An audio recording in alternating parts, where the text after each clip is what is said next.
Hello everyone, welcome back to nursing elite. आज की video में हम डिस्कस करेंगे न्यूट्रिशन फॉर यूपीसीएचओ। तो अगर आप लोगों ने यूपीसीएचओ का सिलेबस देखा है तो आपको पता होगा कि सेक्शन 1 में न्यूट्रिशन भी एक तरह से सब्जेक्ट है। और but before starting the video मैं आपको एक बात बोलना चाहती हूँ कि आज मेरी कोई और वीडियो आने वाली थी बेसिक एनाटॉमी एंड फिजियोलॉजी की, बट वीडियो में कुछ कंटेंट ऐड करने को रह गया, तो मतलब मैं बना नहीं पाई वो वीडियो। इसी वजह से कल भी वीडियो नहीं डाली थी मैंने। तो वो वाली जो वीडियो है वो कल आएगी, और वो काफ़ी मतलब उसमें थ्योरी प्लस एमसीक्यू सारा डिस्कस किया हुआ है। तो now let's start this video.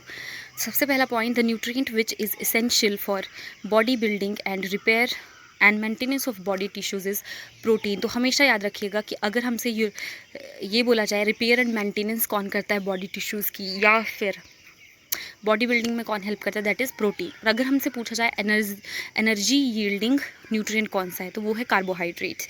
वैसे तो फैट से भी ज़्यादा एनर्जी मिलती है as compare to carbs, but still हमारा जो मेन न्यूट्रिएंट है दैट इज़ कार्बोहाइड्रेट। उसके बाद है second point, nutrient required for synthesis of antibodies, enzymes, hormones and coagulation factors is protein. उसके बाद है energy provided by 1 gram of carbohydrates. तो 1 ग्राम जो कार्बोहाइड्रेट है वो प्रोवाइड करते हैं 4 किलो कैलोरीज।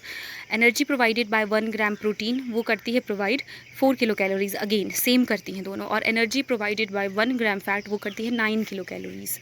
तो आपसे ये एमसीक्यू पूछा जा सकता है, काफ़ी ज़्यादा ये इंपॉर्टेंट है, आपको तीनों याद होने चाहिए। उसके बाद है nutrient which is essential for maintenance of osmotic pressure. तो वो है अगेन प्रोटीन। आपको पता होगा ब्लड में कुछ प्रोटीन्स होती हैं जो कि ऑस्मोटिक प्रेशर्स को ऑन्कोटिक या फिर ऑस्मोटिक प्रेशर को मेंटेन करने में हेल्प करती हैं। उसके बाद है carbohydrates remain reserve in the body in the form of glycogen. तो आपको ये पता होना चाहिए कि कार्बोहाइड्रेट जो है हमारी बॉडी में बॉडी यूज़ करती है ग्लूकोज की फॉर्म में, और अगर हम मतलब एक्स्ट्रा है तो वो स्टोर हो जाता है in the form of glycogen. और अगर ग्लाइकोजन भी काफ़ी ज़्यादा होता है तो वो अगेन जो ग्लाइकोजन भी है वो भी कन्वर्ट हो जाता है फैट्स में।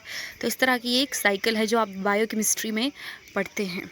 उसके बाद है फैट सॉल्युबल विटामिन कौन से हैं, तो ए डी ई के। अब ये क्वेश्चन कैसे आता है, which one of the following is fat soluble और which one of the following is not fat soluble. तो आपको पता होना चाहिए फैट सॉल्युबल में आते हैं ए डी ई के, और वाटर सॉल्युबल में आते हैं बी एंड सी। अब है अगला question, other name for vitamin B6 that is pyridoxine. और आपको एक और चीज़ पता होगी, आपने कम्युनिटी में पढ़ रखा होगा या कुछ लोग ने नहीं पढ़ा होगा, कि जिन भी पेशेंट्स को एंटी ट्यूबरकुलर ड्रग जाती है आइसोनियाज़िड, उनमें डेफिशिएंसी हो जाती है विटामिन B6 की। तो उनको ये कॉज क्या करती है, पेरिफेरल न्यूरोपैथी कॉज करती है, तो उनको सप्लीमेंटेशन दी जाती है पायरिडॉक्सिन की। तो ये इंपॉर्टेंट पॉइंट है, आप नोट कर सकते हैं। उसके बाद है vitamin essential for normal vision. तो आपको पता है विटामिन ए है वो विटामिन जो कि विजन में हेल्प करता है, और बहुत सारे विजन से रिलेटेड प्रॉब्लम्स यानी कि night blindness, corneal xerosis, xerophthalmia, Bitot spot, ये सब कुछ होते हैं by the deficiency of vitamin A. उसके बाद है सनशाइन विटामिन, तो वो है विटामिन डी। और इसको ऐसे भी आ सकता है कि which vitamin our body synthesize which vitamin in the presence of sunlight, तो अगेन इट्स विटामिन डी। हमारी खुद की बॉडी बनाती है vitamin D. Dehydrocholesterol I think UV rays की प्रेजेंस में वो कन्वर्ट होता है विटामिन डी में, इस तरह का कुछ साइकिल है। I am not clearly remembering कि क्या है। उसके बाद है pellagra occurs due to deficiency of niacin. तो मैं आपको एक चीज़ बता देती हूँ कि ये काफ़ी इंपॉर्टेंट है। ये अभी जो MPCHO का 27 जून को पेपर हुआ था उसमें भी ये क्वेश्चन आया था। उसके बाद है bone deformity, pigeon chest and Harrison sulcus are the symptom of. तो रिकेटस के सिम्टम है, और रिकेटस के क्यों होता है, due to the deficiency of vitamin D. और होता किस में है, बच्चों में। और जो एडल्ट्स हैं और जो चिल्ड्रन और एडल्ट्स हैं उनमें विटामिन डी की डेफिशिएंसी से होता है ऑस्टियोमलेशिया। तो आपको पता होना चाहिए एडल्ट्स में क्या होता है, बच्चों में क्या होता है। और पिजन चेस्ट आपने पढ़ा होगा। पिजन चेस्ट क्या होता है, इसमें एंटीरियर पोस्टीरियर और जो ट्रांसवर्स डायमीटर है हमारी चेस्ट का, वो चेंज हो जाता है नॉर्मल से। उसके बाद नेक्स्ट है डिजीज़ करेक्टराइज्ड बाय 3D, तो वो है पेलाग्रा। बट मैं आपको एक पॉइंट बताना चाहती हूँ कि बहुत सारी बुक्स में 3D दिया है, बट अब ये एक्चुअल में 4D हो चुका है। 4D क्या क्या है, diarrhoea, dementia, dermatitis and death. लेकिन ऑप्शंस में हो सकता है आपके पास 3 ही डी पूछे हों, और आपसे पूछा क्या जाता है कि कौन सा डी नहीं आता, तो डी से वो कुछ भी डाल देंगे उसमें, डिसलेक्सिया, डिस्पेरियूनिया या कुछ भी और डाल देंगे कुछ भी। तो आपको पता होना चाहिए कि डायरिया, डिमेंशिया और डर्मेटाइटिस जो है वो 3 डी है और चौथा डी है डेथ। या फिर ऐसा भी पूछ सकते हैं कि 4th डी क्या है इसमें, तो उसमें भी आपको कंफ्यूज करने के लिए डी से वो कुछ भी लिख सकते हैं। Again, mineral essential for bone and teeth formation, blood coagulation and muscle contraction, तो वो है calcium. Mineral essential for formation of HB and brain development is iron essential होता है, आपको पता है। Goitres occur due to deficiency of iodine की deficiencies होता है ग्वाइटर। उसके बाद है iron is mostly absorb from small intestine, और ये क्वेश्चन जो है मैंने बहुत बार देखा है, ये पूछा जाता है, तो नोट दिस पॉइंट। उसके बाद है extra calorie requirement by pregnant mother, तो वह 300 kilo calorie per day extra. वैसे जो नॉर्मल विमेन है उसका जो कैलोरी रिक्वायरमेंट है that is almost 2230 I think, but मैं आपको नेक्स्ट वीडियो में जो न्यूट्रिशन की नेक्स्ट वीडियो होगी उसमें पक्का कंफर्म बता दूंगी, बट इतना ही है मेरे अकॉर्डिंग तो। उसके बाद है extra calorie requirement by lactating mother, तो वो है 550 किलो कैलोरी, तो वो जो नॉर्मल कैलोरी है उसमें ही ऐड होता है एक्स्ट्रा कैलोरी।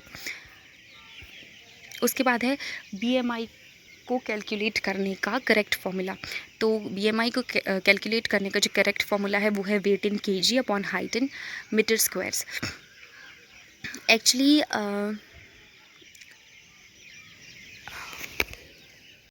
आपको कई बार कंफ्यूज करने के लिए उसमें मीटर स्क्वायर की जगह सेंटीमीटर स्क्वायर्स लिख देते हैं या kg की जगह ग्राम्स लिख देते हैं, तो आपने इसमें कंफ्यूज नहीं होना है। उसके बाद है average total water loss from body is, तो ये है 2400 ml पर डे, पूरा वाटर लॉस, लाइक वो सेंसिबल इनसेंसिबल सब आता है उसमें। नेक्स्ट है the most common extra cellular cation, तो you must know that it is sodium, और अगर इंट्रा सेलुलर पूछा जाए then it would be potassium. उसके बाद है best indicator to assess nutritional status of any infant, तो इट इज़ वेट। उसके बाद है which vitamin is affected by cooking, vitamin A and vitamin C is affected by cooking. उसके बाद है epidemic dropsy is cause by contamination of mustard oil with, तो ये question पूछा जा सकता है जब मस्टर्ड ऑयल कॉन्टामिनेट होता है विद आर्जिमोन ऑयल, तो एपिडेमिक ड्रॉपसी हो सकती है। उसके बाद है विच टॉक्सिन इज प्रेजेंट इन खेसरी दाल, वो है बीटा ऑक्सिलाइल अमीनो एलेनिन, कुछ ये फुल फॉर्म है इसकी, बट अगेन नेक्स्ट वीडियो में मैं आपको कंफर्म करके बताऊंगी, बट यही है वैसे तो। और जो केसरी दाल है उसका जो साइंटिफिक नेम है दैट इज़, बोटेनिकल नेम जो है दैट इज़ लेथाइरस सेटाइवस। तो इसकी वजह से होता क्या है, न्यूरोलेथायरिज्म होता है, आपने पढ़ा होगा न्यूट्रिशन में फर्स्ट ईयर में। उसके बाद है when one or more nutrients are added to food it is known as food fortification. आपको 2 चीज़ें ध्यान में रखनी है कि अगर हम अपने फूड में कुछ नॉन न्यूट्रिटिव आइटम ऐड करते हैं, नॉन न्यूट्रिटिव आइटम जैसे कि उसकी फ्रेगरेंस को इन्हांस करने के लिए हम जो फ्रेगरेंस वाले एजेंट्स होते हैं, फॉर एग्जांपल वनीला, स्ट्रॉबेरी, या उसके कलर को चेंज इन्हांस करने के लिए, सुंदर बनाने के लिए कुछ हम कलरिंग एजेंट्स डालते हैं, या टेस्ट को इन्हांस करने के हम कुछ डालते हैं, तो वो नॉन न्यूट्रिटिव चीज़ें होती हैं। फॉर एग्जांपल कलर या फिर जो फ्रेगरेंस वाले एजेंट्स हैं वो हमारे लिए न्यूट्रिशन नहीं है, हमारा वो न्यूट्रिएंट्स नहीं है हमारे लिए। तो जो नॉन न्यूट्रिटिव चीज़ें हम ऐड करते हैं दैट इज़ फूड एडल्ट्रेशन के अंदर आता है वो, जिसके लिए प्रॉपर गाइडलाइंस बनी होती हैं, तो कि कितना ऐड करना है, लेबल पे लिखना है। लेकिन अगर हम न्यूट्रिएंट ऐड कर रहे हैं फूड में तो उसको कहा जाता है फूड फोर्टिफिकेशन। अब इसका सबसे बेस्ट एग्जांपल है सॉल्ट। सॉल्ट जो है वो आपको पता है आयोडीन के साथ फोर्टिफाइड होता है, और अब तो सॉल्ट जो है वो आयरन के साथ भी फोर्टिफाइड होता है, तो 2 से ज़्यादा या एक से ज़्यादा न्यूट्रिएंट के साथ भी फूड हमारा फोर्टिफाइड हो सकता है। अब सॉल्ट को ही हमने क्यों फोर्टिफाई किया, हमने शुगर को क्यों नहीं कर दिया, या हमने किसी और चीज़ को क्यों नहीं कर दिया, ये आंसर अगर आप में से आता है किसी को तो आप कमेंट सेक्शन में मुझे बता सकते हैं, अगर नहीं आता है तो नेक्स्ट वीडियो में आई विल टेल यू। उसके बाद है pulse protein are deficient in which amino acid, तो पल्स प्रोटीन्स में कौन सा अमीनो एसिड नहीं होता, मेथियोनिन अमीनो एसिड्स नहीं होता इसमें। उसके बाद है रेफरेंस प्रोटीन कहा जाता है एग प्रोटीन को। रेफरेंस प्रोटीन का मतलब क्या है कि वो एक तरह से स्टैंडर्ड प्रोटीन है, उसमें जो भी इसेंशियल अमीनो एसिड्स हमारी बॉडी को चाहिए they all are present in like qualitatively we can say. और इसेंशियल इम्यूनो एसिड्स कौन कौन से हैं, अगर आपको ये जानना है कि कैसे याद रखना है, उसका ट्रिक क्या है, तो उस पर मैंने वीडियो बनाई है। आपको ट्रिक्स एंड निमोनिक्स करके एक प्लेलिस्ट है मेरी, उसमें आपको वो वीडियो मिल जाएगी, यू कैन चेक दैट। उसके बाद है first clinical symptom of vitamin A deficiency, तो वो है नाइट ब्लाइंडनेस। उसके बाद है during pregnancy and lactation recommended dietary intake of calcium is 1200 mg per day. उसके बाद है फूड फोर्टिफिकेशन किसका एग्जाम्पल है, तो it is an example of primary prevention. जब हम जो लेवल ऑफ प्रिवेंशन है वो हम डिस्कस करेंगे जब हम कम्युनिटी पढ़ेंगे। उसके बाद है prevention of food adulteration act was passed in 1954 में आया था, prevention of food adulteration act. उसके बाद है national institute of nutrition is located in, पूछा जा सकता है, it is located in Hyderabad. उसके बाद है what is the best source of calcium, तो milk is the best source of calcium. उसके बाद है what prevent neural tube defect in children, तो बच्चों में न्यूरल ट्यूब डिफेक्ट को कौन प्रिवेंट करता है, दैट इज़ फॉलिक एसिड। उसके बाद है हाईएस्ट एनर्जी वैल्यू किसकी है, तो फैट्स की है हाईएस्ट एनर्जी वैल्यू। मैंने कहा आपको कि 1 ग्राम फैट 9 किलो कैलोरी एनर्जी देता है, जो कि सबसे ज़्यादा है कार्बोहाइड्रेट और प्रोटीन में सबसे ज़्यादा है। उसके बाद है which anthropometric measurement is used to assess nutritional status of a child if mother fails to recall exact chronological age, तो उसके लिए हम हाइट फॉर वेट यूज़ करते हैं। हम चेक करते हैं कि इतना वेट, हमारे पास एक चार्ट बना होता है, उस पर हम मैच करते हैं ये चीज़। उसके बाद क्या है which is the richest source of vitamin C, तो विटामिन सी का रिचेस्ट सोर्स है आंवला। उसके बाद है नेशनल गॉइटर कंट्रोल प्रोग्राम कब आया 1962 में। ये जो डेट्स हैं आपको याद करनी है, क्योंकि मैंने देखा जो अभी एग्ज़ाम हुआ MPCH को, उसमें काफ़ी ज़्यादा इस तरह के क्वेश्चंस थे, प्रोग्राम पॉलिसी ये काफ़ी था उसमें, और साथ में उसमें था इम्यूनाइजेशन स्केड्यूल से काफ़ी क्वेश्चंस थे। उसके बाद है burning feet syndrome occur due to deficiency of pantothenic acid which is vitamin B5। उसके बाद है पुअर मैंस मीट किसको कहा जाता है, तो वो कहा जाता है पल्सेस को। उसके बाद है परनीशियस एनीमिया किस वजह से होता है, due to the deficiency of vitamin B12। B12 का जो दूसरा नाम है दैट इज़ साइनोकोबैलेमिन। मैं एक वीडियो बनाऊंगी जिसमें आपको सारे विटामिन के नाम भी बता दूंगी, वैसे मैं अभी 1-2 के बता दी, जैसे for example vitamin A retinol, vitamin B12 मैंने आपको बता दिया cyanocobalamin, B1 is thiamine, vitamin C is ascorbic acid. So इस तरह से है। डी में 2 फॉर्म्स में एग्जिस्ट करता है, D2 एंड D3। तो D2 है अर्गोकैल्सिफेरोल या फिर सिंपली कैल्सिफेरोल, एंड D3 है cholecalciferol. Vitamin E is tocopherol. तो इस तरह से मैं आपको सभी के नाम प्रोवाइड कर दूंगी। उसके बाद है Wernicke's Korsakoff syndrome is caused by due to deficiency of vitamin B1। बेरी भी होता है इसकी कमी से, लेकिन वर्निक्स कोर्साकॉफ सिंड्रोम भी होता है। और साइकेट्री में ये मोस्टली क्वेश्चन पूछा जाता है, जैसे अल्कोहलिज्म में ये देखने को मिलता है, बिकॉज जो क्रोनिक एल्कोहलिक पेशेंट्स होते हैं उनमें विटामिन B1 की डेफिशिएंसी होती है, which can lead to Wernicke's encephalopathy या फिर वर्निक्स कोर्साकॉफ सिंड्रोम। ये एक तरह से मतलब मेंटल डिसऑर्डर है। तो ये थी मेरी आज की वीडियो। अगर आपको वीडियो अच्छी लगी है तो लाइक और शेयर करें, और stay tuned for basic anatomy physiology video which is coming tomorrow, और काफ़ी अच्छी वीडियो है वो।